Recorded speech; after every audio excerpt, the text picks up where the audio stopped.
If you want to understand your child's strengths, you have to understand your own strengths. Seeing an exemplar, seeing someone who personifies strengths. That's what an exemplar is. We're going to talk all about love today. Love, really powerful. It is a strength. It is something that can get stronger. We're going to talk about you identifying your strengths, thinking about how you can use your strengths, how you can explore your strengths, and how you can help your kids do all of this as well. Kids have strengths. They use them all the time, sometimes more than we do. They're unaware of it. It's our job, since they are not many adults, to help them articulate their strengths, uncover them, and explore them, to engage with them. What is a strength? A strength is a moral thing. It has a good or a bad quality. Now strengths, these strengths that we're talking about, that were chosen, these strengths elevate those around them. Strengths do not have a positive opposite. They only have a negative opposite. Does that make sense to people? So they all have an opposite, but the opposite is usually very negative. So the opposite of kindness would be cruelty. Strengths are buildable. They're like a muscle. You can make them stronger. And you can have institutions that make them stronger. Families make them stronger, or can. Schools can make them stronger. The next question would be, does your workplace make them stronger?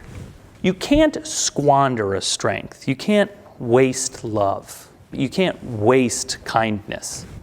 A talent is different. A talent is an ability. It's some ability you have. It's neutral. It's not moral. When people conscientiously use their top 5 strengths every day, their well-being shifts up and seems to stay up as long as they continue to do it. And those strengths get stronger. They become easier to use, and they use them in more dramatic ways. So gratitude, I already told you, at the end of the day, all you have to do is write down the 3 things you're grateful for and talk about them a little bit.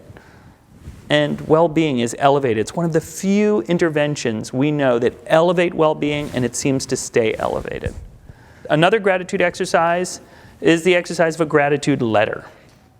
This is another really well evidence-based intervention in positive psychology. That's the idea of finding somebody who you love, who you've wanted to thank for a long time, but you haven't. Has anybody done something like this ever? The experience is overwhelmingly powerful, and it lasts. If you savor the experience, they find people's well-being rises and stays up for 3 months at a time, just from one letter, from one experience with a letter. The reason that it's useful to take the VIA is because it's very hard to look at this list and decide of the 24 which it is. You could look at the whole list, and it's that P.T. Barnum effect. You feel like they all relate to you. You use all of them a little bit. When you take the test, it's kind of giving you a little bit of guidance. It might not be perfect, or it could seem like, yeah, that makes really good sense. But it kind of gets the conversation going in a non-threatening way for you. And that's why I'd encourage you to take them. It's just being aware of what the 24 strengths are and how you could develop literally a language for them. The next thing you do is you explore them. And then application. Making sure, as Seligman says, that you're using as many of your top 5 strengths as often as you possibly can. For many of our kids, curiosity is programmed in as one of their top 5 strengths. I'm going to tell you a story about West Point. I'm not going to jump on a grenade for my peers because I'm brave, because I'm a good citizen, because I'm a leader. I'm going to do it because I love the people next to me. It was a really powerful story. Because I think quite often as parents, when we go to read some book or figure out how to help our kids be successful, and it's been a big theme of these talks, right? Relationships, attachments.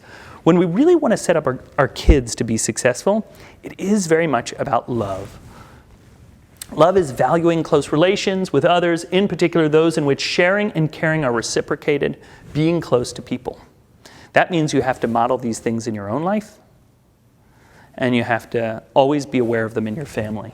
Academic achievement among school children, it was perseverance, love, and gratitude. Those are the 3 character strengths that most signify. You need to find the activity that they can engage in. Whenever they are persevering with anything, they are learning perseverance. Child happiness. This is a trick question. What do you think? Parental self-regulation. So this would be my challenge to you. How regulated are you with your kids? If you left here with something really concrete in your head, to do that one thing, to use a strength in a really novel, interesting way, you'll be enriched by it. Thank you.